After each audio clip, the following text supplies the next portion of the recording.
அம்மா திட்டியும் சாப்பிடாம கிடக்காம்பா. இவளுக்கு இதே ஒரு வேலையா போச்சு. திட்டிட்டே இருக்க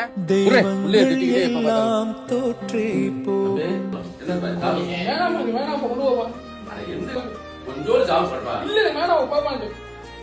பேசிக்கிறேன் பாவல உனக்கா எவ்வளவு கஷ்டப்படுறா என்ன உன பேசுறேன் என்ன சரி அம்மா தானே பேசுறாங்க பேசுறாங்களா பேசிக்கலாம் சாப்பிடாம கொஞ்சோடு சாப்பிடுப்பா எப்படி சொல்லிக்கிட்டு